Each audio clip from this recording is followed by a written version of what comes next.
미셸은 시를 읽고 있다. 그는 카프로니의 시집 여백에 직접 지은 시들을 끄적거려 놓기도 했다. 예전에 한 번 카프로니의 시집들 중 하나를 펼쳐서 미셸이 쓴 시를 읽어보았다. 그러다 미셸이 나타나 그 시집을 낚아채는 바람에 책이 찢겨졌다.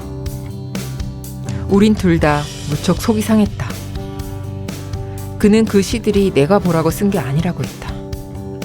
그리고 그의 시들은 카프로니의 새들과 친구가 되고 싶어하는 작은 새들이라고 말했다. 그럼 누굴 위해 쓴 시냐고 내가 묻자 갑자기 그의 눈에서 눈물 한 방울이 샘솟아 얼굴의 흉터 자국을 따라 삐딱하게 흘러내렸다.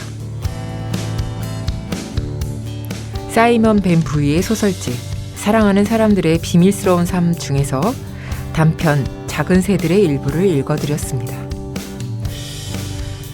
파리의 뒷골목에서 하루 벌어 하루 먹고 사는 미셸에게 작은 새들은 바로 시였습니다. 소설 속 나의 작은 새들은 도서관 책에서 찢어낸 아르헨티나 지도였습니다. 언젠가 미셸이 이야기하길 나의 부모님은 부에노스 아이레스 근처에서 비행기 사고로 세상을 떠났다고 했거든요.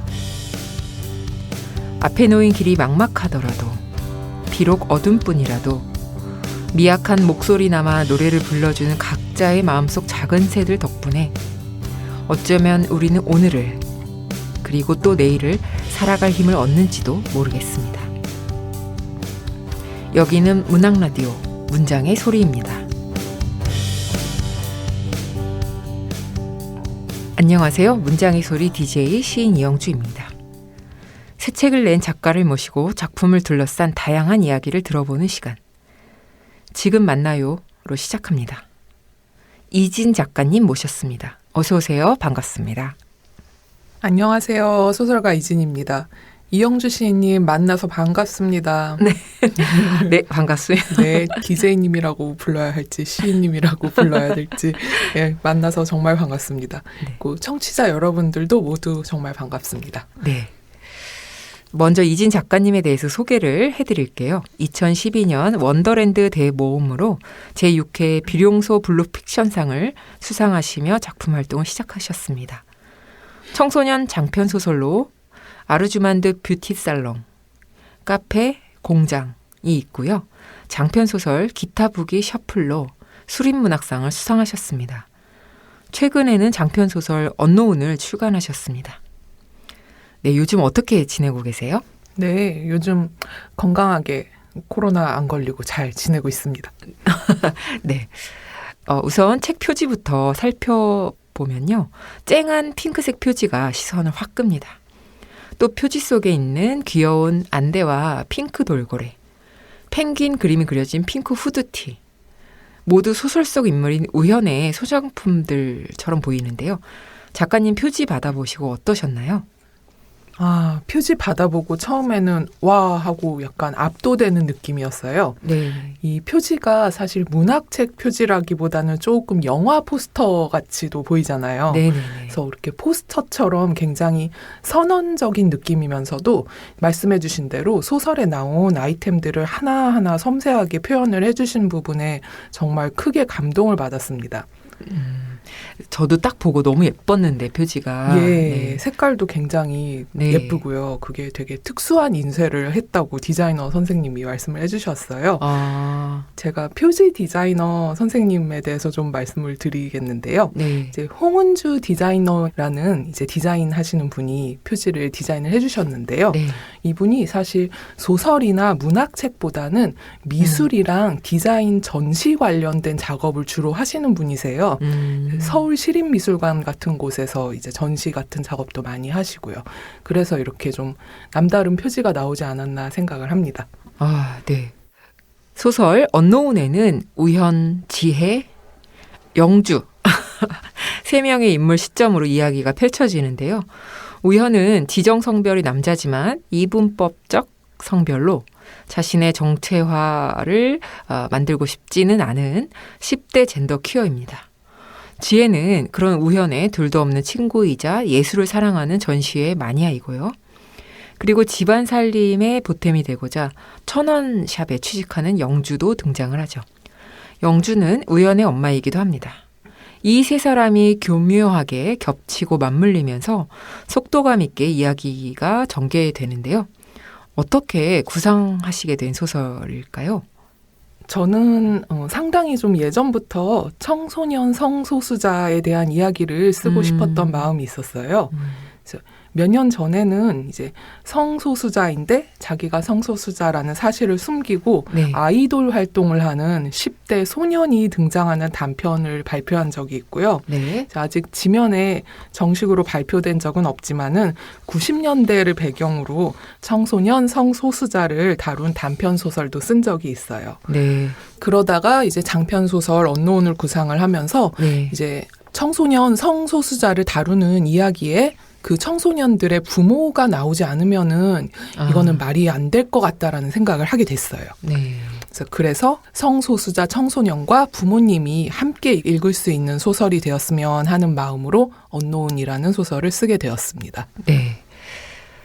영어 사전을 살펴보면 언노운이라는 단어는 알려지지 않은, 이름 없는, 또 미지의 것, 무명인 이런 뜻을 담고 있는데요.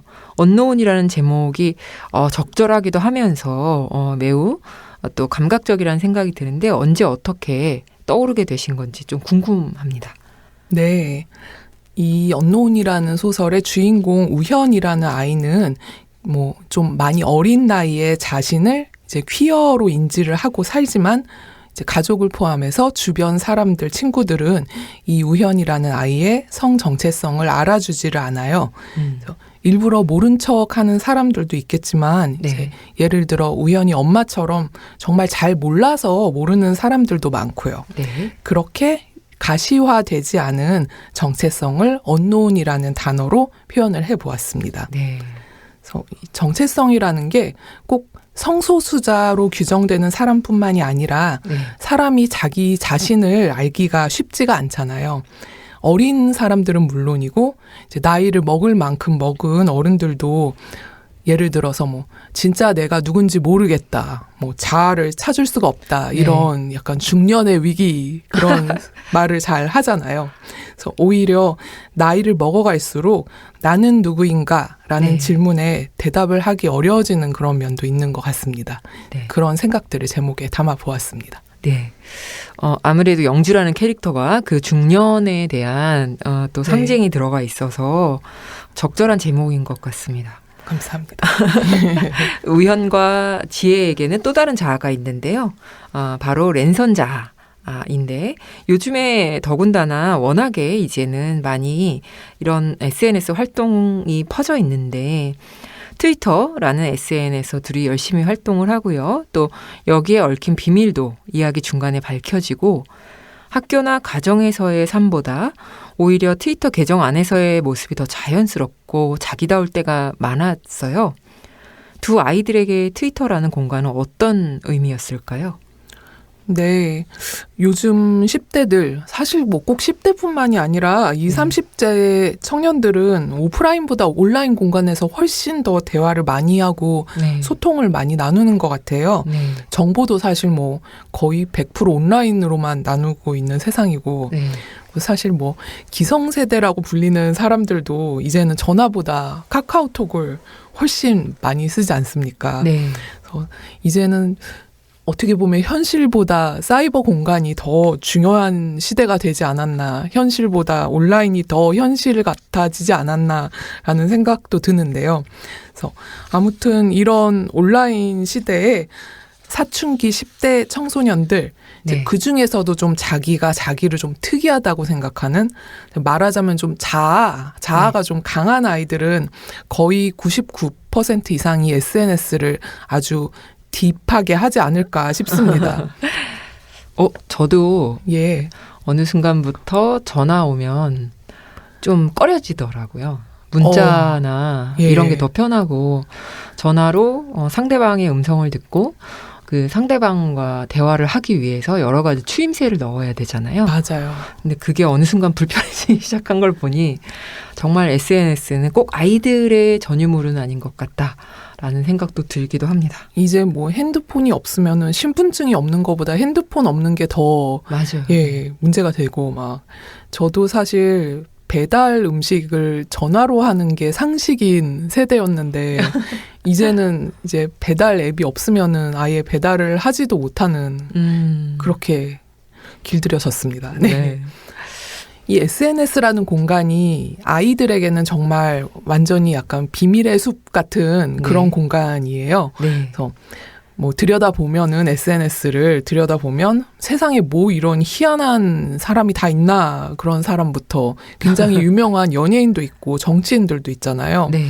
그래서 10대가 안 그래도 자극에 굉장히 약한 나이잖아요. 어떤 사람이라도. 그래서 자극에 약한 10대라면 그 SNS 공간에 진짜 푹 빠지지 않을 수가 없을 거라고 생각이 들었어요.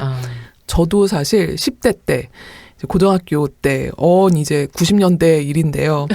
그 고등학교 1학년 때 태어나서 처음으로 PC통신이랑 인터넷이라는 거를 접했는데, 네. 그때 느꼈던 자극이 거의 지금까지 남아있어요. 그래서 그 시절 인터넷을 10대 때 했던 경험이 저를 작가로 만들지 않았나 싶을 정도로 그런 강렬한 경험이었는데 요즘 10대들에게는 SNS가 그런 경험을 하게 해주지 않나 생각이 듭니다. 네.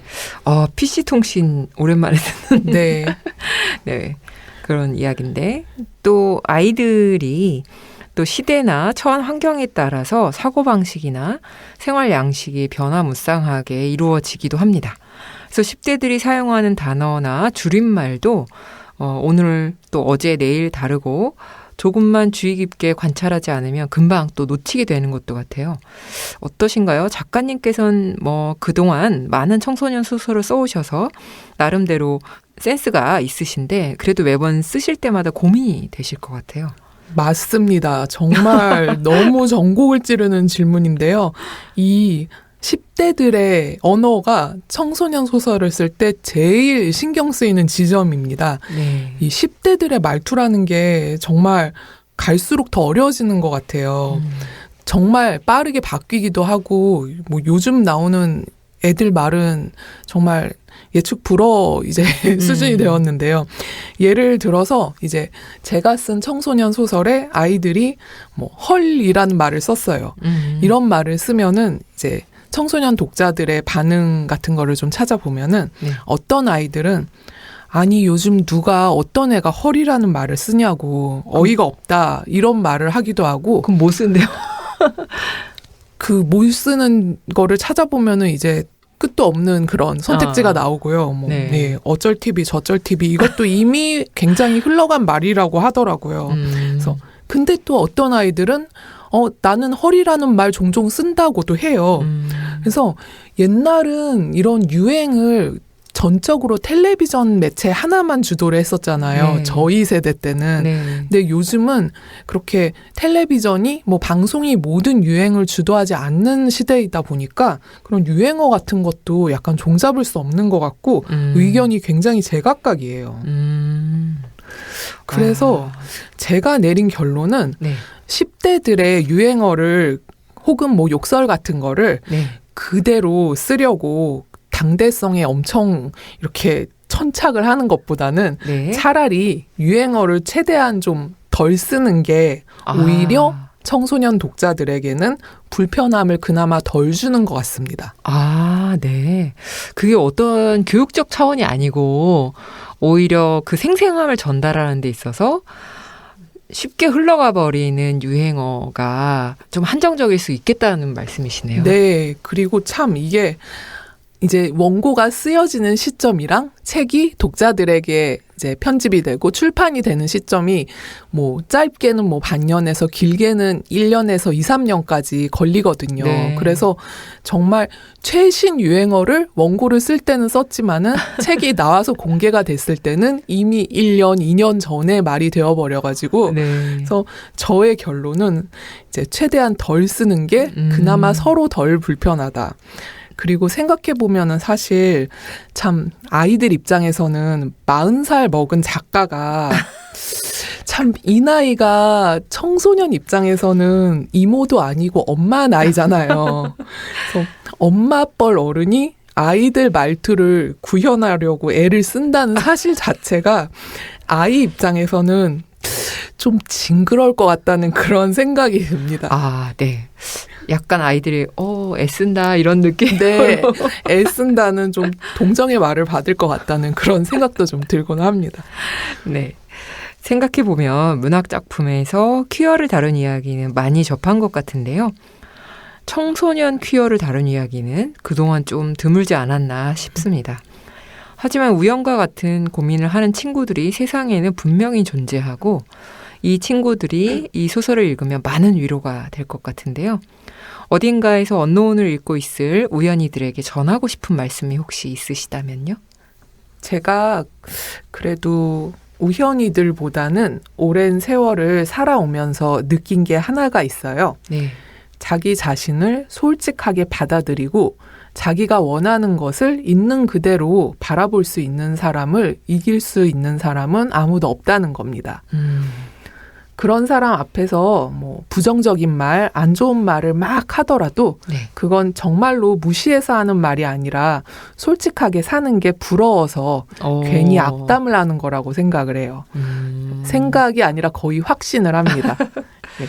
그런 사람들은, 악담을 하는 사람들은 보통 자기 인생에 만족을 못하는 사람들이 많더라고요. 네네. 그래서 그렇게 불행한 사람들이 나를 인정해주지 않는다고 나 자신을 깎아내리지는 말았으면 합니다. 네. 저도 생각해보면 10대 때 다양한 정체성의 혼란 속에 있었던 것 같고 그 시기에 느꼈던 여러 가지 갈등 같은 것들이 또 문학을 하게 하는 힘이었던 것 같기도 한데 확실히 그런 종류의 규정된 정체성이 좀 답답하게 느껴질 수도 있을 것 같습니다. 얼마 전에 열린 서울 퀴어 문화 축제에서도 이 책이 함께했던 걸로 알고 있어요.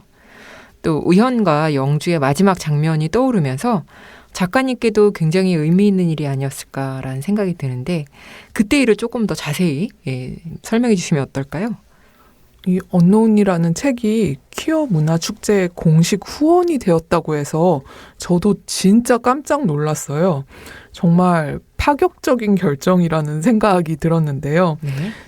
해냄 출판사에서 오직 퀴어 문화 축제만을 위해서 올해 2022년에 열리는 퀴어 문화 축제를 위해서 이렇게 언노운의 내용 중에 일부 한 전체 내용의 10%에서 20% 정도만을 담은 샘플북을 제작을 하셨어요. 네. 지금 밖에 있는 저희 편집자님이 하나 가지고 오셨는데 요렇게 정말 손바닥보다 작은 사이즈의 귀여운 샘플북을 제작을 해가지고 이제 퀴어 문화축제 후원자분들 500명에게 배포가 되었다고 알고 있어요. 네. 그래서 아마 이런 식으로 출판사랑 뭐 소설책이 퀴어 문화축제에 공식 후원이 된 거는 거의 뭐 한국 문화 역사상 최초이지 않을까 싶은데 네. 뭐 이슈가 막 된 일은 아니지만은 그 사실 자체로 굉장히 저는 뭐 영광입니다. 네. 놀라운 일이죠. 사실은 이렇게 한 발자국씩 이런 것들이 만들어지면 훨씬 더 앞으로 더 많은 좋은 일들이 생길 거라고 생각이 듭니다. 네. 소설에는 또 어른들도 나오는데 아들 하고 부르면 화부터 내는 우연을 정말 이해하기 힘든 엄마, 영주.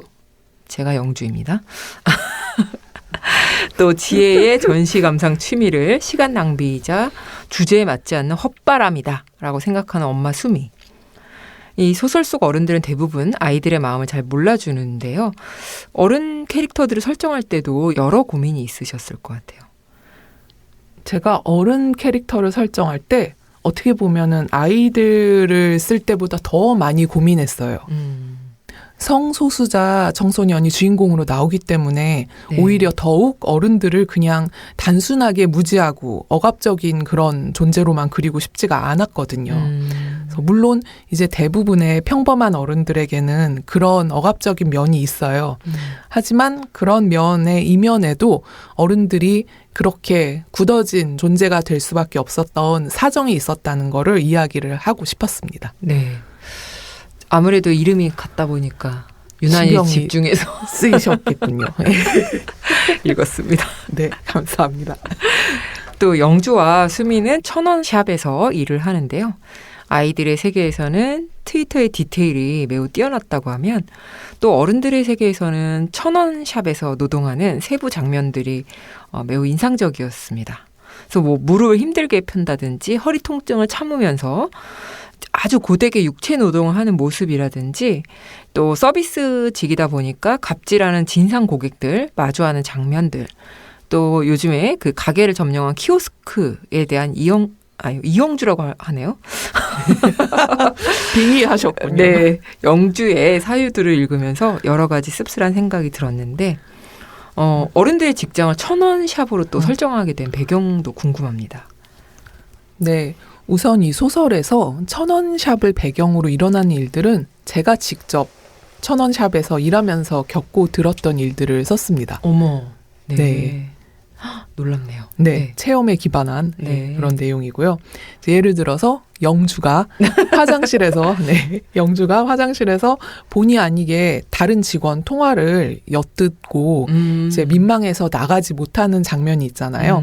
그 장면도 제가 그대로 겪었던 일입니다. 네. 통화 내용은 이제 제가 창작해서 썼지만 네. 예, 그런 경험에 기반한 그런 일들을 썼는데요. 사실 우리가 직장이라는 말을 들으면은 주로 이제 앉아서 일하는 사무직을 먼저 떠올리잖아요. 네, 그렇죠. 저도 평생을 이제 글 쓰는 일 포함해서 앉아서 하는 일만 주로 해왔고요. 근데 실제로 이제 우리나라로 움직이는 직업들의 대부분은 앉아서 하는 일이 아니라는 겁니다. 네. 그리고 천원샵이나 뭐 마트나 그런 서비스직에 종사하시는 분들 중에 처음부터 서비스직만 전문으로 한 분이 그렇게 많지가 않더라고요. 네. 이제 주인공 영주처럼 뭐 계속 영주라는 말이 나오는데 네, 영주처럼 경력이 끊겨서 그냥 경단녀가 돼가지고 네. 이제 전업주부로 살다가 다시 일하게 된 사람들도 정말 많고요. 네, 제가 뭐 인터넷이나 SNS 같은 거를 이렇게 구경하다 보면은 네. 뭐 예를 들어서 배달 일이나 서비스직이 나보다 돈 많이 번다고 좀 불평하고 안 좋은 말 하는 의견이 종종 보이더라고요. 네, 그런 말을 하는 분들 보면은 자기는 평생 그런 일을 할 일이 절대로 없을 거라고 굉장히 믿으시는 것 같아요. 네. 그러니까 뭐 소위 험한 일을 하는 사람은 뭐 따로 정해져 있다는 그런 차별이나 편견적인 생각이 굉장히 단단해서 그런 말을 할 수 있는 것 같습니다. 네. 저도 그런 편견이 좀 있었던 시기가 있는데 오히려 현실에서 보니까 그것은 거의 어떤 경계가 있는 것이 아니더라고요. 맞습니다. 누구나 할 수 있고 맞아요. 누구나 경험할 수 있는 그런 것이 아닐까 생각하고요. 청취자 여러분께 잠깐 말씀을 드리자면 천원샵의 상호명은 168페이지 아래의 사파를 보시면 짐작할 수 있습니다. 궁금하시죠? 구매해서 읽어보시기 바랍니다. 세 글자입니다. 네. 작가님께서 소설 속에서 가장 좋아하는 장면이 있다면 무엇일까요? 소설 속에서 가장 좋아하는 장면은요. 아이들이 이제 클럽에 가는 장면이 나와요. 네. 고등학생인데 네. 이제 몰래 클럽에 가는 장면이 나오는데 그 클럽에서 체크 남방을 입고 배낭을 맨 별로 이제 클럽 같은 거에 안 다닐 것 같이 생긴 아저씨를 따라서 아이들이 처음에는 저 아저씨 너무 웃긴다 이러고 웃다가 결국 따라서 신나게 춤을 추는 장면이 있어요. 그 춤추는 장면을 제일 좋아합니다. 제가 실제로 한 10년쯤 전에 여기 홍대 입구 놀이터에서 어떤 분이 이제 버스킹 하는 음악에 맞춰가지고 혼자 흥에 겨워서 놀이터에 나와서 춤을 추시는데 소설에 쓴 것처럼 정말 춤이랑은 유흥이랑은 전혀 인연이 없는 것 같은 외모로 정말 열정적인 춤을 추셨어요. 그래서 아마 그때는 아저씨라고 생각했는데 아마 저보다 어린 분이겠지만 그분을 보고 감동을 받은 적이 있습니다. 네. 그래서 또 이렇게 소설의 명장면이 탄생을 했네요. 네. 세상에는 안과 밖이 일치해야 진실하고 올바른 사람이다 라는 말이 상식처럼 존재하지만 과연 이 세상에 몇이나 되는 사람들이 안팎이 똑같은 삶을 살고 있을까요? 안팎이 일치한다는 것이 절대적으로 진실하고 올바른 것일까요? 이렇게 소설 말미에 적으신 작가의 말 일부를 제가 잠시 읽어드렸는데요.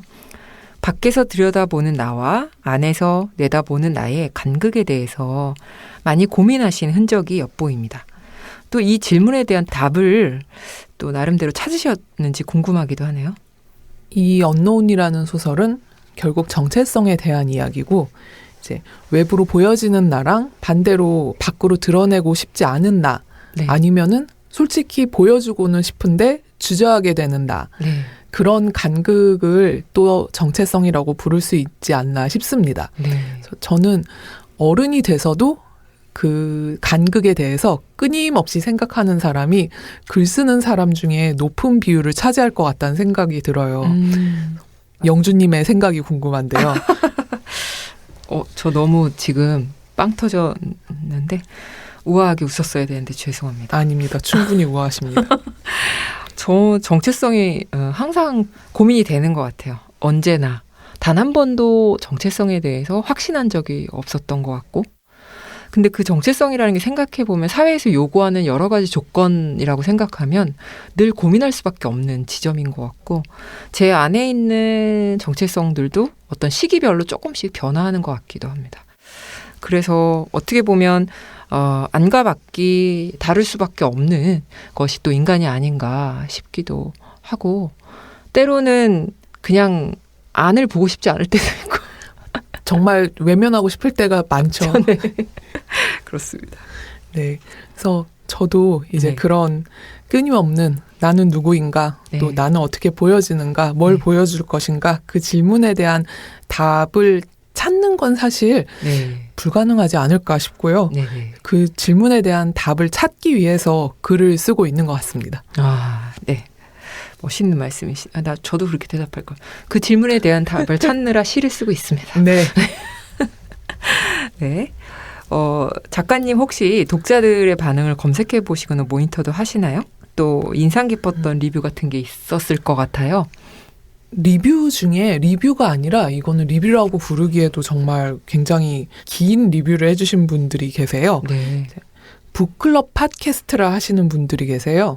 이게 페페라는 제목의 팟캐스트인데요. 네. 퀴어 북클럽 팟캐스트라고 해요. 그래서 이분들이 거의 1시간에 걸쳐서 언노운 한 권만으로 리뷰를 해주신 적이 있어요.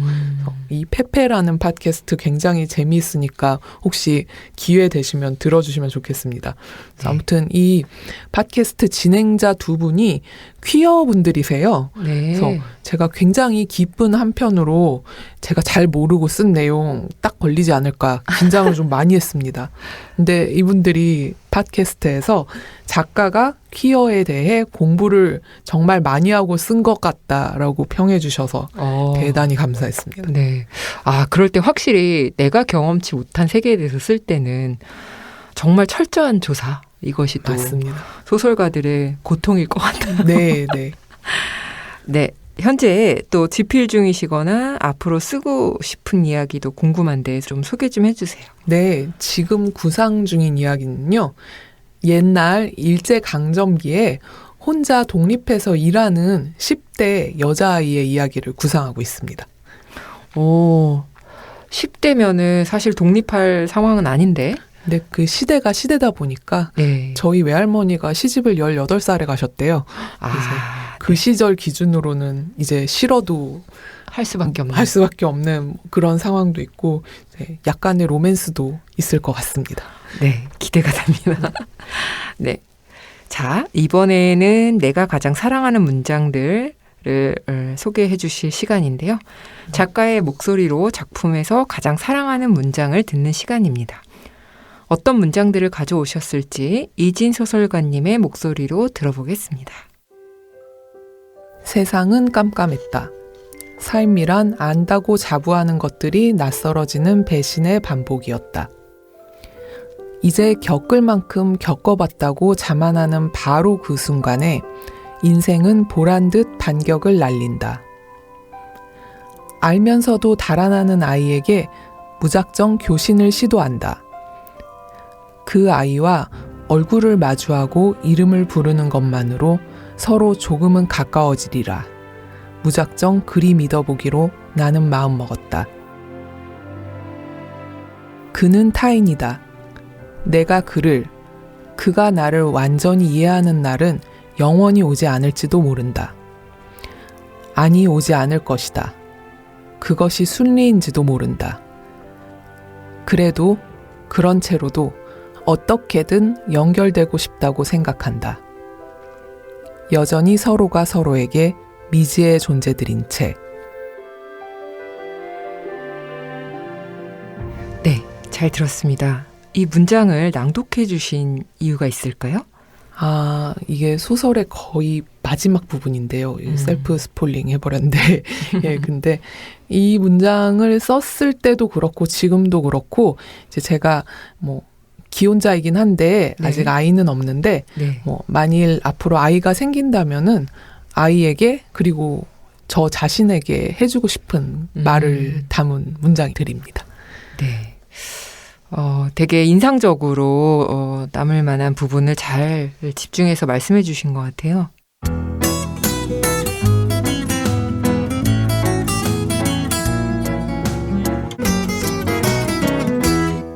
자, 지금 만나요의 마지막 코너는 바로 My Favorite입니다. 작가님들이 최근 꽂힌 음악, 감동받은 영화부터 새로 발견한 맛집까지 작가님이 요즘 푹 빠져있는 것에 대해 독자분들과 함께 이야기 나눠보는 코너 속 코너입니다. 이진 작가님 요즘 푹 빠져있는 것이 무엇일까요?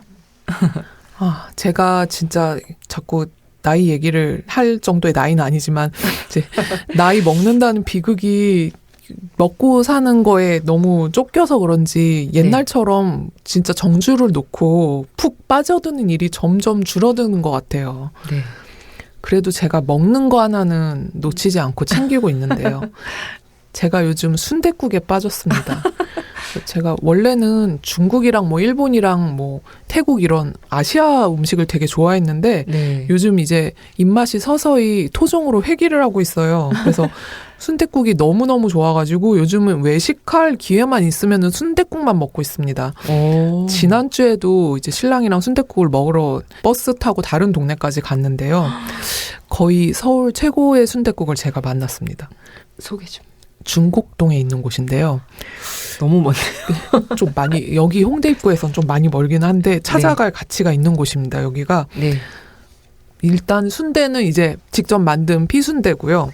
이제 돼지국밥 수준으로 돼지고기가 많이 들어가는데 항정살을 넣어주십니다. 그래서 국물 맛이 정말 맛있고 네. 또 냄새를 어떻게 빼셨는지 완벽하게 빼셔가지고 네. 군내가 하나도 안 나고 사람에 따라서 오히려 돼지 냄새가 되게 좋아서 드시는 분들도 있는데 그분들은 약간 취향이 아니실 것 같아요. 담백한 거 좋아하시는 분들이 진짜 맛있게 드실 것 같은 순댓국인데 상호로 말해도 되나요? 안 될 것 같아요. 그죠? 괜찮대요. 정말요? 네. 네. 조서방내 순댓국 한번. 중곡동의 조서방 순댓국입니다. 네. 벌써 이름이 뭔가 장인의 느낌. 네. 정말 최고의 순댓국입니다. 네, 지금 순댓국 말씀하실 때 눈빛이 반짝반짝 하셨습니다. 저도 좋아하는데 그 정도는 아닌데 네. 기회가 되시면 네, 함께 한 번쯤은. 네. 지금까지 언론의 이진 소설가님 모시고 이야기를 나눴는데요. 오늘 함께해 주신 소감 어떠셨나요? 너무 즐거운 시간이었고요. 이제 영주 시인님과의 만남 정말 어떻게 소설의 주인공과 같은 이름을 가진 DJ 겸 시인님과 방송을 하게 되는 이런 신기한 일이 소설에서도 잘 일어나지 않는 일이 일어나서 맞아요. 정말 너무 즐거웠습니다. 네, 오죽하면 제가 아까 이영주라고 읽었겠어요. 네. 네. 그럼 저도 매우 유쾌하고 즐거운 시간이었는데요. 저희는 이진 작가님 보내드리고 잠시 후에 다시 뵙겠습니다.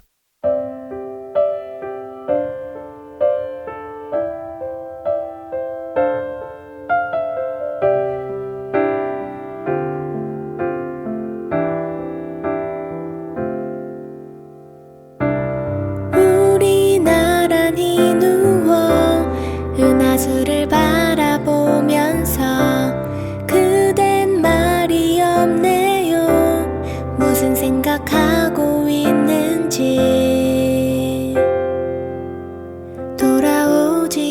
하늘 나를 추억하나요?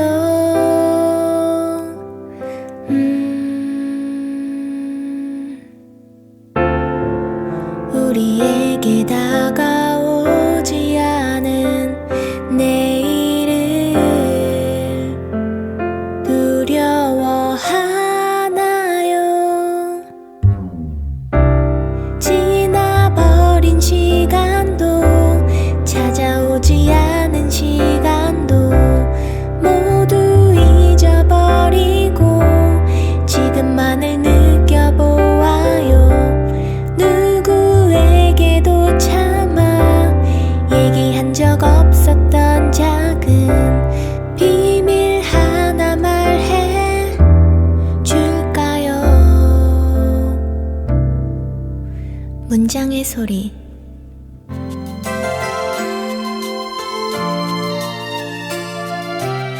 다시 읽어요는 어떤 분이 소개를 해주셨을까요? 안녕하세요. 괴물에 대한 인문학 도서 우리 괴물을 말해요의 공저자이자 게임 애니메이션 시나리오 라이터로 일하고 있는 정예은입니다. 이 책을 같이 쓴 이유리 작가님과 저는 한예종 선사창작과 선후배 사이입니다. 대학 시절 논술학원에서 중학생 아이들을 가르쳤는데요. 아이들과 읽을 책을 선정하고 교재를 만들었는데 생각보다 청소년들이 읽을 만한 흥미로운 인문서가 적다는 생각이 들었습니다. 그렇게 청소년 책 기획으로 시작했지만 쓰다 보니 성인들까지 아우르는 인문서가 됐죠. 2019 서울시 한 책 읽기 도서 선정도 성인 부문으로 올라가 있습니다. 저희가 다루고 있는 괴물의 주제는 총 8가지입니다. 좀비, 흡혈귀 등 클래식한 괴물부터 기생수나 토미에 같은 서브컬처 괴물들, 그리고 괴물보다 더 괴물 같은 인간들에 이르기까지 장르를 다양화하려고 노력했습니다. 괴물은 괴이할 괴자에 만물 물자를 씁니다. 괴물의 요건이 뭘까요? 그냥 괴이하게만 생기면 될까요? 바퀴벌레는 그 특유의 생김새로 많은 사람들을 경악해 합니다. 하지만 우리는 바퀴벌레를 끔찍해하지만 그걸 괴물이라고 부르진 않죠. 왜냐하면 따뜻하고 축축한 곳에 사는 습성도 아주 잘 알고 있고 뭘 먹는지도 잘 알고 있고 어떻게 하면 퇴치할 수 있는지도 알기 때문입니다. 요컨대 괴물이라는 것은 그냥 괴이하게만 생겨서 될 것은 아닙니다. 핵심은 우리가 그들에 대해서 아무것도 모른다는 점입니다. 그들은 그래서 무섭습니다. 좀비를 피해 숨어 있는데 저 멀리서 누군가의 인기척이 들린다고 생각해 보세요. 그게 좀비여도 문제고 사람이어도 문제입니다. 좀비면 당연히 문제지만 사람이면 왜 문제일까요? 저 사람이 과연 나를 도와줄까? 나를 해칠 사람은 아닐까? 좀비물의 포커스가 좀비뿐 아니라 좀비를 피해 달아나는 사람들 그 자체에도 맞아있는 이유는 이 때문입니다. 그것에 대해 잘 알지 못할 때 우리의 마음속에는 두려움이 자라나죠. 하지만 우리가 그 수많은 괴물들의 흥미를 느끼는 이유는 무엇일까요? 어쩌면 그들이 우리와 닮아있기 때문은 아닐까요? 우리의 내면에는 분명히 괴물성이 있습니다. 그리고 그것은 우리 시대에도 마찬가지죠. 우리는 괴물들을 보고 두려워합니다. 거기에는 여러 이유가 있을 수 있어요. 하지만 확실한 것은 그 두려움의 정체에 대해서 깨달을 때 두려움 자체를 똑바로 바라볼 힘도 생긴다는 것입니다. 이 책의 머리반에도 그런 얘기가 있습니다. 고대 이집트인들은 이름이 영혼을 구성하는 요소 중 하나라고 믿었습니다. 우리를 두렵게 하는 괴물의 이름을 부르는 순간 우리는 그것과 서로 닮은 데가 있는, 하지만 그것에 맞설 나약하지만 또 강인하기도 한 우리의 영혼에 대해서도 알게 됩니다. 이 책이 이 뜨거운 여름밤 자신의 내면을 들여다보려는 분들의 용기가 되었으면 합니다. 감사합니다. 정예은 시나리오 작가님께서 우리 귀신을 말해요 라는 책을 소개해 주셨습니다.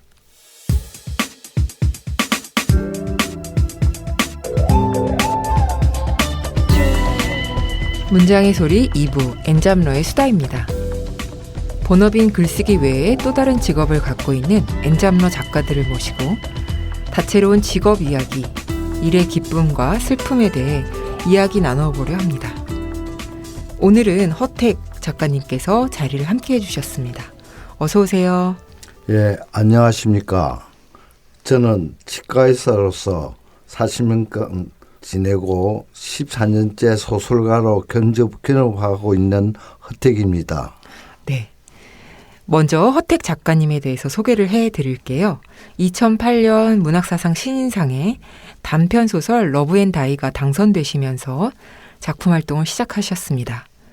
소설집 리브앤다이, 몸의 소리들, 대사증후군, 언제나 편하게가 있습니다. 그리고 부산소설문학상, 부산작가상, 이주홍 문학상을 수상하셨습니다. 네, 요즘에 어떻게 지내고 계신가요? 계속 장마 폭염으로 겨우겨우 잘 지내고 있습니다. 덕분에 저희 집이 강안리 해변가 근처라서 조금 시원하게 지내는 편이죠. 네. 너무 좋은데 사시네요. 네. 그럼 바로 허택 작가님의 엔잡 이야기 시작해 볼까 합니다. 현재 치과 의사로 근무하고 계신데, 엔잡에 대해서 그리고 현재 몸담고 계신 치과에 대해서 잠시 소개를 해주시면 감사하겠습니다. 예. 부산 국제시장에 개업하고 있는 치과의사입니다. 일단은요. 네. 예, 저희 아버지, 어머니는 돌아가셨지만은 네. 사실은 부산 분이 아니에요. 예, 6.25 사변으로 네. 본의 아니게 부산으로 피난 오셔가지고 사시게 된 피난민, 즉 실향민이죠. 네. 아버님이 부산에 6.25 사변 거치면서 치과 군의관으로 부산에 있는 통합병원에 근무하게 되면서 네. 장기 근무를 하게 됐어요. 그러다 보니까 서울 다시 올라가기가 조금 네. 애매모호해서 네. 1957년도에 네. 부산 지금 국제시장이죠. 보면. 네네네. 거기서 지금 제가 하고 있는 그 자리에 60년째 중간에 제가 한번 수리한 거 외에는 그대로 병원을 하고 있습니다. 그래서 부산에서는 아마 두 번째로 아마 오래된 치과일 겁니다. 안에 실내는 형편없어요. 인테리어 말씀하시는 것 같은데. 예. 그래도 그 유구한 역사가 보통 일이 아닌데 어쨌든 아버님에 이어서 계속 그 치과를 유지하고 계신 거잖아요. 예. 대단하십니다. 6.25 전쟁을 겪은 아버지께서 떠난 후에 개원한 병원이고 또 치과가 위치한 곳이 부산의 국제시장이어서 그런지 어떤 영화의 한 장면 같기도 합니다. 예, 맞습니다. 혹시 영화 국제시장 보셨어요? 네, 당연히 봤죠. 네, 그게 보면은 꽃분이 가게가 나와요. 네네네네. 그 건너편이에요. 제 치과가 바로예요. 그래서 지금도 그 국제시장에 나오는 그 분위기가, 영화에 나오는 분위기가 오랫동안 계속 유지하고 있어요. 그래서요. 그러면 거의 명소가 돼. 제 치과는 아직까지 그래 명소가 될 정도는 아닌데 그 주위는 아무래도 국제시장이니까 네. 관광객들이 굉장히 많이 오죠. 그래서 짜가지 시장하고도 가깝고 그래서 한 5분 정도가 짜가지 시장이에요. 그리고 네. 그게 깡통 골목 해가지고 옛날 피난민들의 네. 가장 지금 어쩔 수 없이 살아야 했던 아지트였죠. 네. 저도 가본 적이 있긴 한데 다음에 혹시 가게 되면 꼭 네, 그 근처에서 소설가님 치과를 평화치과를 하면 다 합니다. 네. 아무래도 지금은 작고하신 아버님의 직업도 치과 의사셨고 그러다 보니 작가님도 그 영향을 많이 받으셨을 것 같은데요. 작가님께서도 치과 의사가 되어야겠다 이렇게 생각한 결정적인 계기가 있으실까요? 사실은 저 어렸을 때부터 이제 옆에 봐왔기 때문에 네. 사실 저 치과의사라는 직업이 저한테 매력적이지는 않았어요. 사실은요. 그래가 고등학교 3학년 때 제 누님이 지금 야외대 약대를 나와가지고 그때 아현동에서 약국을 운영하고 계셨댔거든요.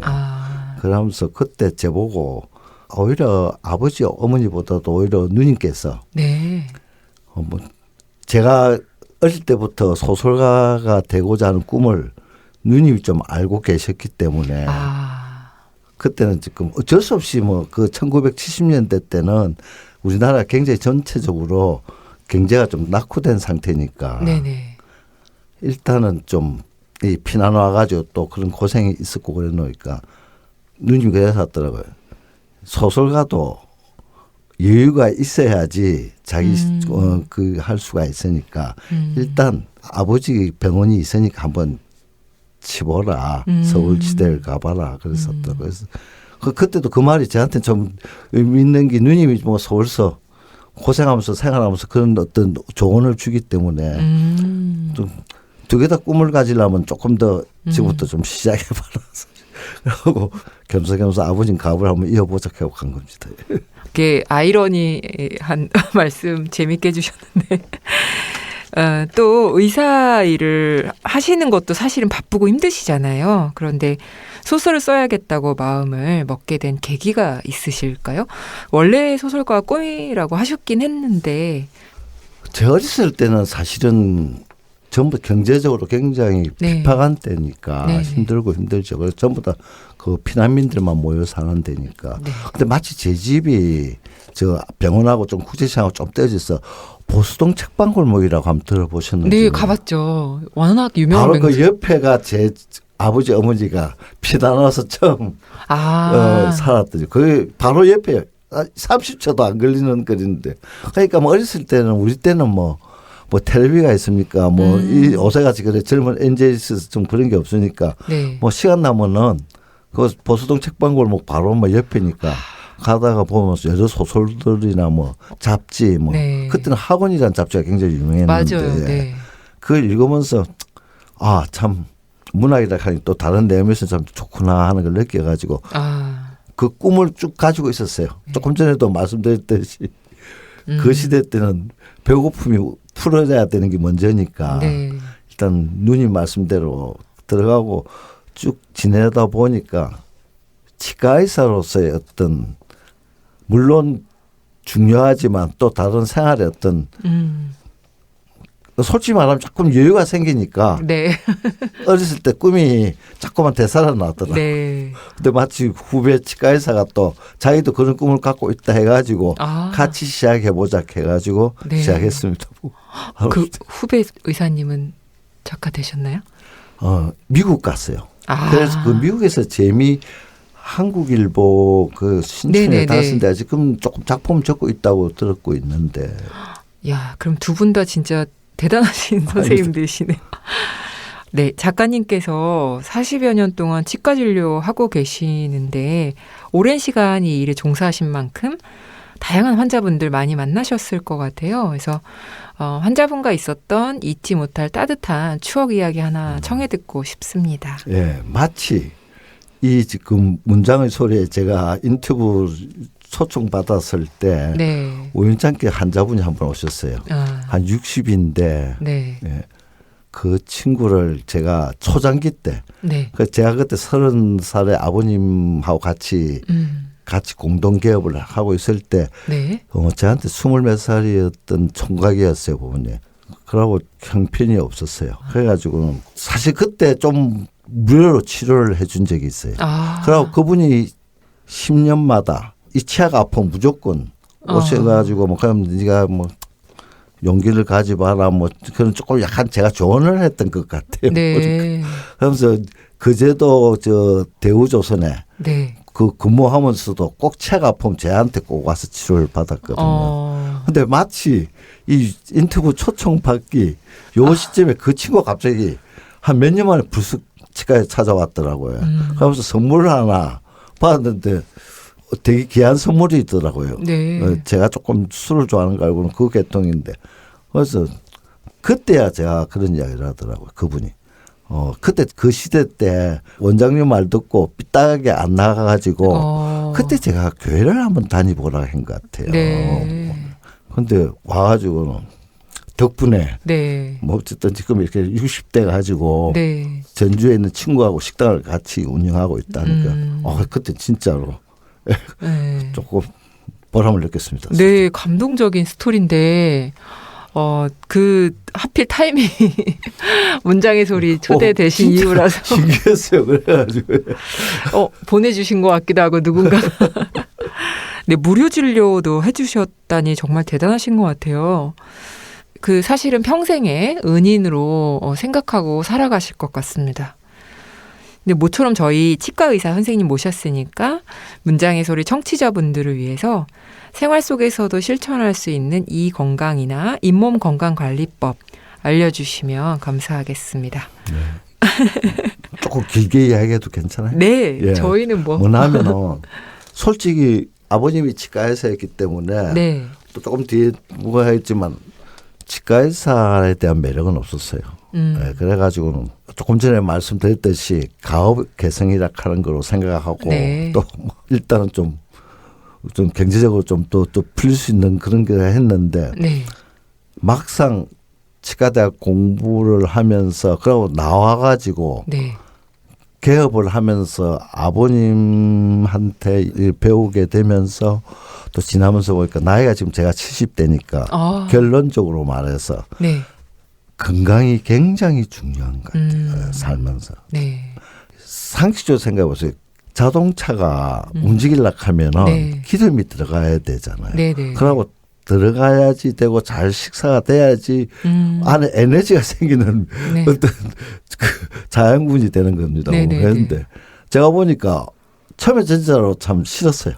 그래서 조금 벗어나려고 하고 다른 직업으로 옮길까 생각도 했는데 보니까 이게 구강 건강이 굉장히 중요하고 그래서 뭐 옷에 계속 외국에서 나오는 게 치주염이라든지 네네. 특히 여성분들 치주 좀 겁내지는 마시지만 뭐 또 치아가 없다든 무치약이라든지 네네. 치주염이라든지 어쨌든 저작 기능이 떨어졌을 때는 네. 치매가 빨리 걸릴 확률이 굉장히 확실하게 원인 중에 하나가 나옵니다. 네.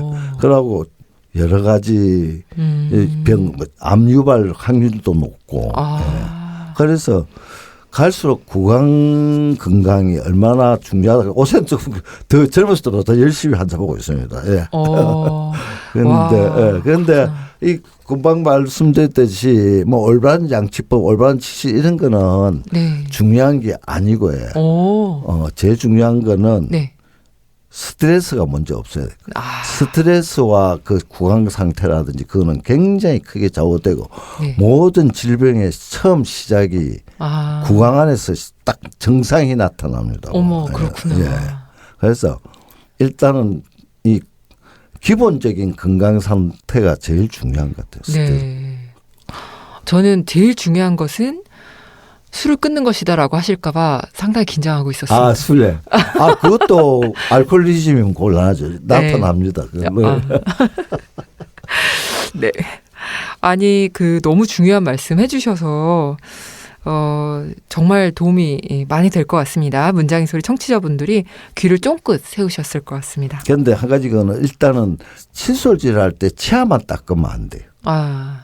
그러고 잇몸을 마사지한 식으로 하셔야 돼요. 그러고 이 저작을 어느 쪽으로 하느냐가 참 중요한데 네네. 양쪽을 같이 편하게 할 수 있는.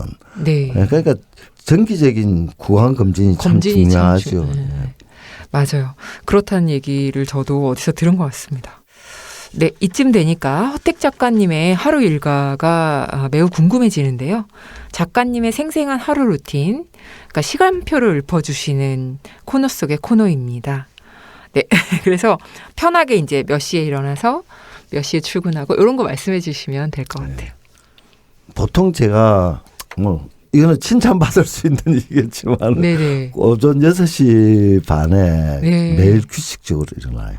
와. 네, 그래가지고 1시간 정도는 네. 그 광안리라서 네. 그걸로 지금 워킹이나 하고 운동하시는 거네요? 네, 아침 꼭 해야 돼요. 안 하면 환자 보기가 매우 힘듭니다. 예. 그래서 반드시 운동 6시 반에 나서 7시 반에서 8시까지는 운동하고 네. 뭐 목욕탕 가서 간단하게 목욕을 하고 네. 집에 와가지고 뭐 간단히 먹고 9시까지는 지금 출근을 해가지고 9시 반부터 진료를 봅니다. 그래서 12시 반까지 거의 환자 보고 12시 반부터 2시까지는 점심시간입니다. 요거는 제가 누구한테도 말할 수 있는 꿀팁인데 네.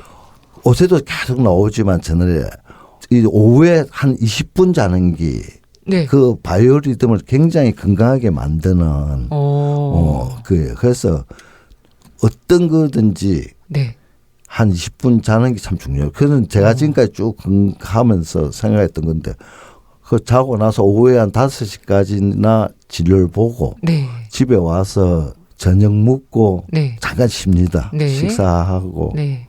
그래서 한 9시 반부터 네. 요가를 갈 때가 있고 모임을 한두 번, 꼭 일주일에 한두 번은 있으니까요. 네. 보면 네. 갔다 와가지고 꼭 1시간은 잡니다. 뭐. 그래서 12시쯤이나 12시 반부터 네. 일어나가지고 3시 반나까지 작업을 하시는 거예요? 그때 소설 찍어요. 그런데 그 바이오리듬만 잘 타니까 네. 그렇게 어려운 건 없는 것 같더라고요. 저는 12시 너무 졸려가지고 아무것도 못하는데 대단하신 것 같아요. 운동을 중간중간에 많이 하시는 것도 아침에 일어나자마자 하시고 그다음에 저녁 때 한 번 더 요가를 하시니까 확실히 그런 루틴이 잘 생기시는 것 같아요. 너무 진짜 반성이 많이 되네요. 자, 그렇다면 작가님 일을 하실 때 가장 기쁨을 누리는 순간이 있다면 언제실까요? 아까 무료 진료했던 어떤 감동적인 사연도 있지만 그래도 치과 의사로서 어떤 가장 큰 기쁨을 누리는 순간이 있다면? 제일 저한테 기쁜 건 두 가지인데 네. 하나는 솔직히 말해서 제가 진료한 환자들이 뭐 특히 저 같은 경우는 노인내층이 참 많습니다. 네. 덴처 환자는 네. 그러니까 그분들이 뭐 덴처를 하고 나서 틀리라고 하죠. 보면 뭐 식사를 너무 잘했다 고맙다. 네. 예. 뭐 죽을 때까지 옆에서 병원 개업해둘라 그런 말 할 때가 제일 기쁘고요. 네. 또 하나는 뭐 소설가로서 지금은 몇 년, 몇 10년이 지나다 보니까 네. 뭐 협조하지는 않지만은 청탁받은 소설을 완전 탈구할 때가 제일 기쁘죠. 역시 그 소설가님들은 자기 작품 그 시작해서 탈구하는 거 정말 소중하게 생각하시니까요. 네, 또 어쨌든 그 상도 매우 많이 받으셔서 소설가로서의 활동도 굉장히 열심히 하시는 것 같습니다. 진료 업무로 인해서 일에 기쁨이 있지만 또 힘들 때도 있으실 텐데요. 유난히 업무가 힘들었던 하루에 나만의 스트레스 해소법 같은 게 있으실까요? 현재는 일주일에 3번은 네. 지금 와이프하고 요가하는 게 가장 스트레스 빨리 푸는 방법인 것 같아요. 확실히 그게 네, 효과가 굉장히 있어요. 네. 그리고 뭐 낮추고 나서 네. 뭐 우리 문인들, 네. 동호인들 또 동인들하고 뭐 술 한잔 먹으면서 문학에 대한 토론이나 담론을 이야기할 때가 좀 네. 좋고 그렇죠. 네, 그러실 것 같아요. 네. 아무래도 이제 지금 활발하게 활동하고 계시니까.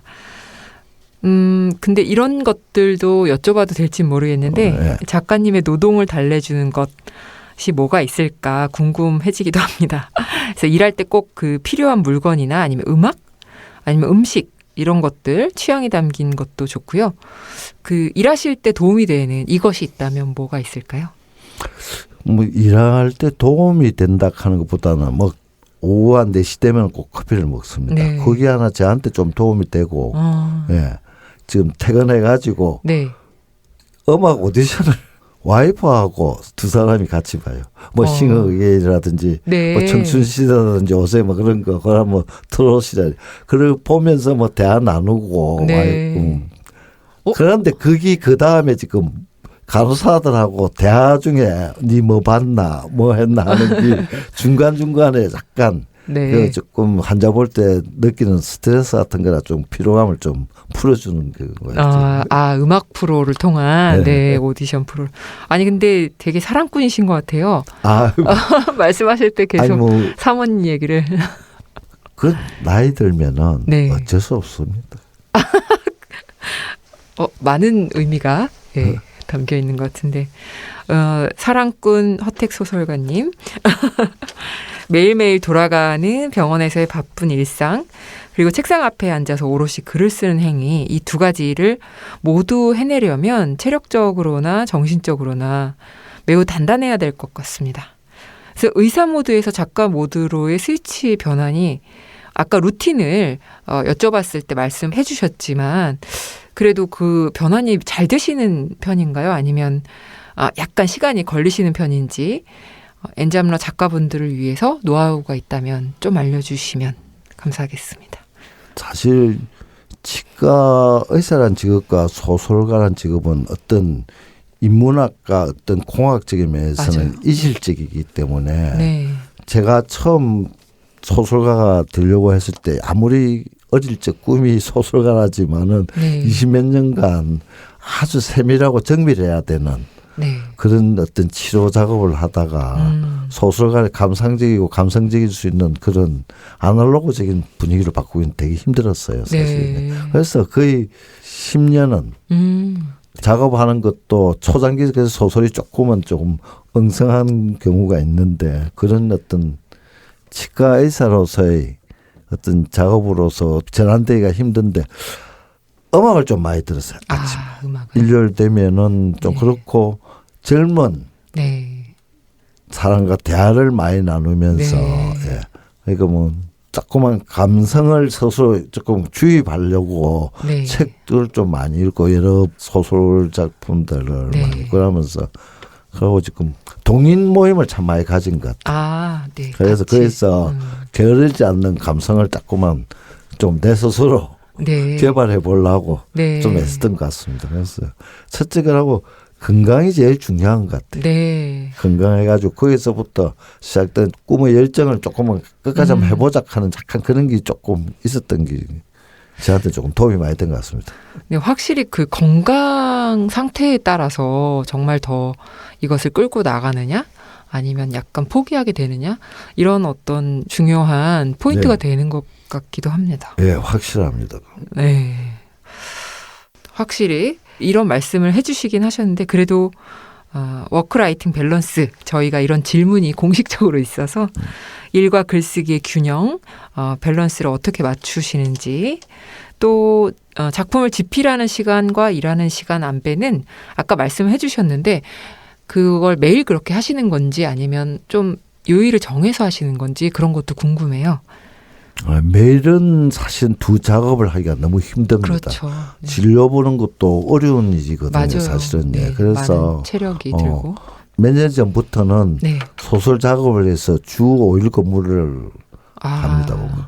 그리고 뭐 가끔 수요일 날 오후에 이렇게 시간을 내는데 주중에는 사실은 크게 작업하기가 힘들어요. 소설 작업하기가. 맞아요. 그래서 주중에는 진로 보는 걸 주로 하고 또 본의 아니게 또 저녁 시간 되면 일주일에 한두 번은 꼭 동인 모임이라든지 소설 문학 관계되는 세미나 네. 뭐 북토크 같은 데도 가고 해요. 네. 그리고 꼭 3일은 주중에 요가를 꼭 합니다. 네. 그래서 좀 체력을 좀 단련해놨다가 주말에 주로. 예, 금요일 날 주로 금토일 3일을 네. 주로 지금 일체 다른 작업은 안 하고 다른 외부 어떤 모임을 많이 안 갔습니다. 네. 차라리 그때 집중적으로 저녁에 좀 하게 되죠.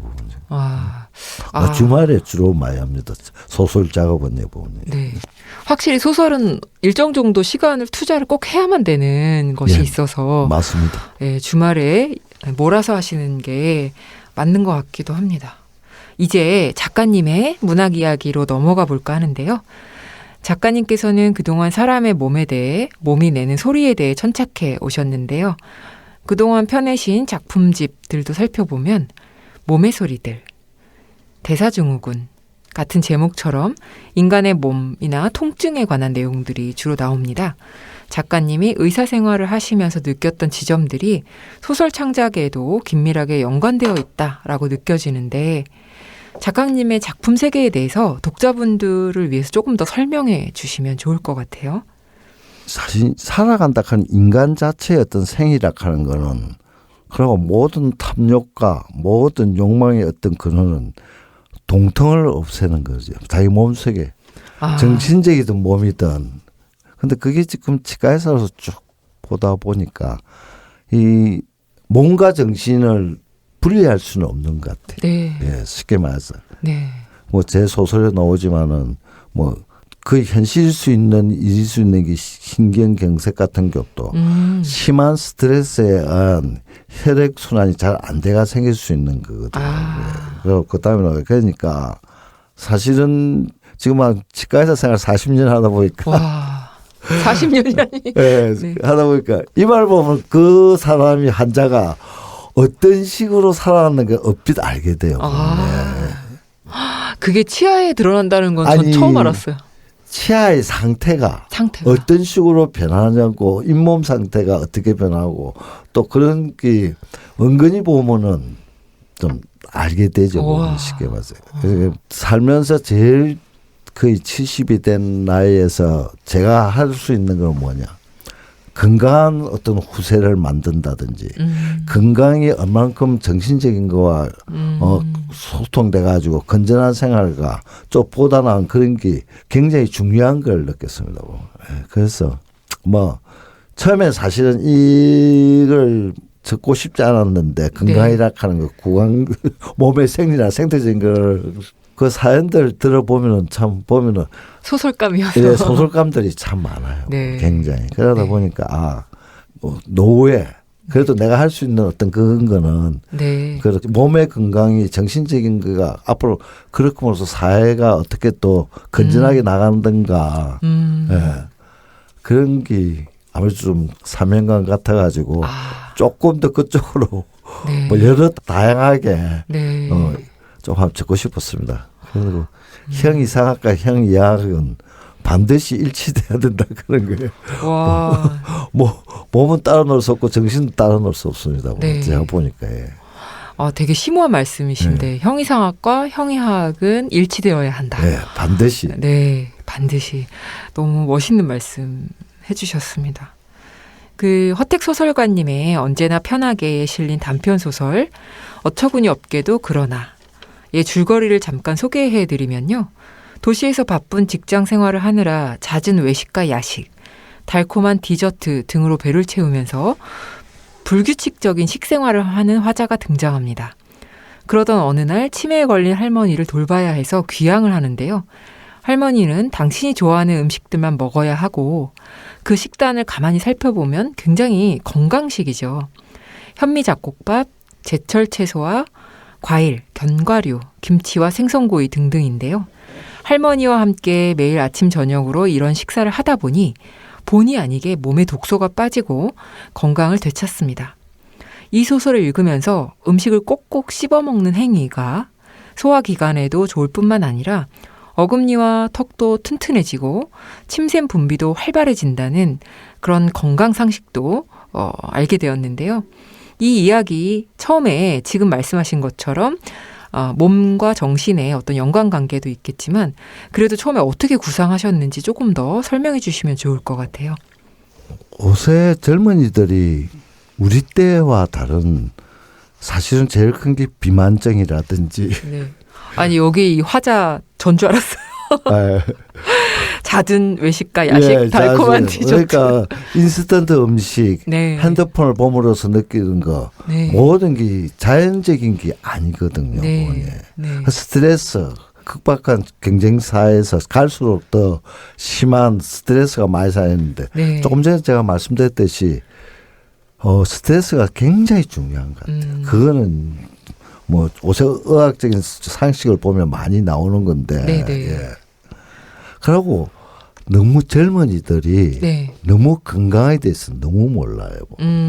주위에 뭐 편두통이라든지 복통 혹은 뭐 벌써부터 디스크 제가 알고 있는 소설가는 42살인데도 벌써 이 견갑골 뒤쪽에 해가지고 목 디스크가 와가지고 고생해가지고 작업을 못할 정도로 되었는데 현재 제가 본 그런 일상적인 옷의 현대 젊은이들이 가지는 거는 이제 대사증후군을 누구보다도 빨리 지금 겪고 있다 하는 거죠. 거기에 대해서 몸에 대해서 너무 모르는 것 같아요. 그래서 사실 이런 소설은 사실은 어떤 수소설이라고 보다는 계몽소설 쪽이나 계몽소설. 그런데 그러니까 간단하게 말하면은 스트레스라든지 어떤 과로함에 의해서는 몸속에서 스트레스 호르몬 즉 코르티콜이라 하는 호르몬이 나오는 걸 아마 거의 모를 거예요. 이렇게 되면 폭식증 같은 게 생길 수가 있어요. 그 스트레스 호르몬이 생기면서 그러면은 비대해지고 비만해지고 그리고 뭐 복통 심하게 보면 그런 걸 제가 주위에 너무 많이 보고 젊은 환자들이 네. 많이 옵니다. 네. 그래서 뭐 물어보면은 뭐 머리가 아팠다, 뭐 배가 안 오는데 뭐 하면서 치아도 보면은 네. 멀쩡한데 스트레스에 의한 순간적인 치주염이 유발할 수 있는데 그걸 굉장히 크게 생각하고 있고 또 한 가지는 자기 자신의 몸이라든지 구조를 모를 뿐더러 네. 어떻게 관리해야 되는 걸 너무 모르는 것 맞아요. 같아요. 네.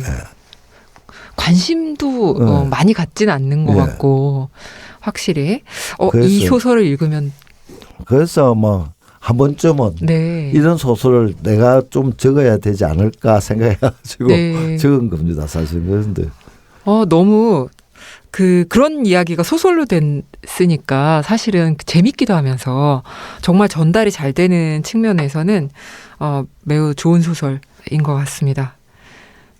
또 선생님께서 몸의 통증은 어떻게 생기는가, 통증으로 인간은 어떻게 변하는가, 한 사람 한 사람 환자마다 통증의 사연이 입안에서 보이기 시작했고 문장으로 만들어졌다라는 에세이 공포의 진료실 중 일부를 읽어드렸는데요. 작가님의 작품관을 짐작해 볼 수 있었던 중요한 대목이었던 것 같습니다. 앞으로도 몸의 통증이나 혹은 사람의 입안을 들여다보는 그런 작품들을 계속해서 써나갈 계획이신지 아니면 차기작을 어떤 다른 이야기로 하실 건지 소개를 좀 해주시면 좋을 것 같아요. 앞으로도 계속 몸에 대한 통증은 정신적인 것과 같이 연관이 됩니다. 보면. 그래서 계속 그런 식으로 한번 장편을 한번 호르몬 관계되는 거를 재미 좋아요. 너무 기대돼요. 몸 속에서 일어나는 호르몬의 세로토닌이나 멜라토닌 이런 어떤 호르몬의 작용이 사람의 이 건강과 또 정신적인 어떤 노화 방지도 되고 암 발생도 예방되고 참 재미 좋아서 그런 계통으로 한번 제가 한 마지막으로 한번 적고 싶은 생각이 있습니다. 기대됩니다. 공부를 많이 해야 되기 때문에. 그래도 뭐 작가님 정도면은 충분히 하실 수 있죠. 네, 지금 제가 여담이긴 한데 작가님 피부가 너무 좋으셔가지고 그 모든 것이 운동과 요가와 밸런스에 있지 않나라는 생각을 순간적으로 했습니다. 네, 맞습니다. 역시. 네. 지금 허택 작가님께서 아끼시는 문장을 낭독해 주실 시간인데요. 좋아하는 다른 분의 문학작품도 좋고 직접 쓰신 작품 중에서 낭독해 주셔도 좋습니다. 어떤 문장을 읽어주실 건가요? 제가 이번에 언제나 편하게 작품 안에 이것도 건강에 관계되는 겁니다. 그리고 이것도 굉장히 살면서 어떤 의미에서 그한가를 제가 작품을 쓴 피가 흐린 후 맑음이거든요. 이게 신경경색에 대한 이야기를 제가 했는데 거기 지금 한번 읽어보겠습니다. 네, 그럼 허택 소설가님의 목소리로 낭독을 들어보겠습니다. 가끔 가슴이 조여오고 가슴 통증이 칼에 찌릿듯 일어났을 때 나는 알았어야 했다. 피가 섞고 있다는 것을. 하지만 나는 너무 건방졌다. 그까짓 것 필요하니까 신경을 너무 많이 썼나? 잠시 스쳐가는 가슴 통증이겠지 하고 대수롭지 않게 생각했다. 내 피는 나만이 갖고 있는 순수의 상징인 줄 알았다. 90세까지 건강하게 장수한 엄마에게서 물려받은 유전자의 핏줄이 내 온몸을 감싸고 있다고 오만하게 생각했다. 첫 달거리가 벚꽃처럼 너무나 화사하고 맑구나. 엄마의 말 따라 나는 특별한 유전자를 가진 듯 여겼다. 내 몸속에 흐르는 핏줄만 깨끗하다고 생각했다. 그런 생각은 점점 내 머릿속에서 굳어졌다. 그때부터 나는 도도하게 자랐다. 내 몸 구석구석 건강하게 뻗는 핏줄로 맑은 핏물이 싱싱하게 흘렀다. 뭔가 머릿속에 맑고 새빨간 피가 흘러서 스스로 똑똑하고 아름답다고 생각했다. 이까지입니다. 아, 네. 아까도 잠깐 설명해 주시긴 하셨는데 이 문장을 읽어주신 이유가 조금 더 설명을 듣고 싶은데요. 예. 이 몸은 정신증가하고 참 관계가 몇 번 제가 말씀드렸는데 네. 그래요. 오만과 자만이라든지 네. 솔직히 말해서 그런 자기의 어떤 그런 게 스스로 네. 현대인이 갖고 있는 스트레스를 유발하는 것.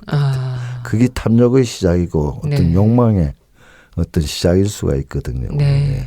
이분도 뭐 소설에서 다 그하지는 않겠지만 자기 스스로가 아주 특출한 자만의 어떤 그리고 자기는 똑똑하기 때문에 나는 언제나 네. 내 하는 일이 다 잘 되고 다 잘 된다 하는 욕망 덩어리인데 네. 그게 몸속에서 그게 스트레스가 오히려 된다 하는 걸 자기 스스로 인식을 못하면서 그 스트레스에서 몸이 변하는 걸 못 느끼는 거예요. 네.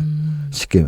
네. 아까 조금 전에 말했듯이 그 스트레스 코르티졸 스트레스 호르몬이 생겨나면은 폭식증인가? 네. 그런 병이 생겨요. 네. 먹어야지 스트레스를 푼다든지 네. 아니면 뭐 화를 낸다든지 이런 네. 식의 어떤 그래야지 몸이 편하게 돌아가는 그러니까 그런 데서 몸들이 자기의 어떤 우울감에 대한 상대적인 스트레스로 몸이 나빠지고 있다. 피가 더러워지고 있다 하는 걸 모르죠. 네. 예. 뭐 신경경색에서 느끼듯이 그거는 혈전이 피 속에 네. 혈액 쏘면서 막혀가지고 결국 그런 거니까 피가 들어오진다 하는 거는 결국은 자기 몸을 자기가 잘 관리를 못했기 때문에 그런데 그런 선천적인 오만이 어떤 의미에서는 굉장히 큰 스트레스가 될 수 있어요. 아, 나는 유전자가 조금 좋으니까라는 오만이. 그렇지. 네. 아, 그런 생각을 또 못 해봤는데 작가님 소설을 통해서 다시 한번 깨닫게 되었습니다. 이제 작가님의 앞으로의 계획이 있으시다면 좀 소개를 해주시면 좋을 것 같아요.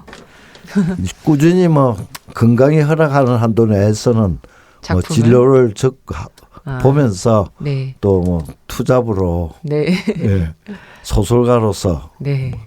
지금은 뭐 당당하게 말할 수 있기 때문에 네. 그런데 어쨌든 몸에 대한 장편 소설을 한번 집필해 보려고. 네. 아까 말씀하신 네. 정말 기대가 되는데요. 끝으로 나의 N잡이단 땡땡이다. 좀 정의를 해주시면 좋을 것 같아요. 저희가 이 문장을 꼭 받고 있거든요. N잡은 나에게 노후를 잊게 하는 즐거운 활력소입니다. 아, 네. N잡은 네. 노후를 잊게 하는 즐거운 활력소다. 네.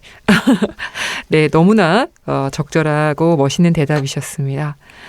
네, 오늘 문장의 소리 N잡러의 수다 코너에 참여해 주셨는데 어떠셨어요? 소감을 간단하게 부탁드릴게요. 전 이런 나이 든 소설가도 이렇게 초청해 주셔가지고 매우 고맙고 네, 그래서 좀 더 남아있는 기간 동안은 일생 동안 뭐 열심히 네. 더 열심히 써야 되겠고 네. 저를 통해서 좀 솔직히 많이 지금 고령화 시대에서 좀 힘 잃고 있는 네. 노인네들한테 용기를 주고 싶습니다. 네. 고맙습니다. 네. 너무 즐거운 시간이었습니다. 유익하기도 하고요. 네. 네, 감사합니다. 문장의 소리 이제 마칠 시간인데요. 함께해 주신 허택 작가님 감사합니다. 문장의 소리는 청취자 여러분과 늘 함께합니다. 3분 책 광고는 누구나 책을 홍보하고 알릴 수 있는 코너입니다. 신간을 낸 작가, 편집자, 그리고 독자분들의 많은 참여 바랍니다. 다시 읽어요는 시간이 흘러도 여전히 울림을 주는 책들을 다시 소개하는 코너입니다. 함께 나누고 싶은 책이 있다면 문장의 소리 게시판에 사연을 남겨주세요. 다양한 선물이 기다리고 있습니다. 문학광장 인스타그램과 페이스북 페이지에 이번 방송과 관련된 퀴즈가 업로드됩니다. 정답을 맞춰주시는 분들께도 문장의 소리와 함께하는 협찬사의 다양한 상품 보내드립니다. 퀴즈 정답자와 함께 문장의 소리 게시판, 유튜브, 네이버 오디오 클립, 팟빵, 팟캐스트에 댓글을 남겨주시는 청취자분들께도 다양한 상품 보내드립니다.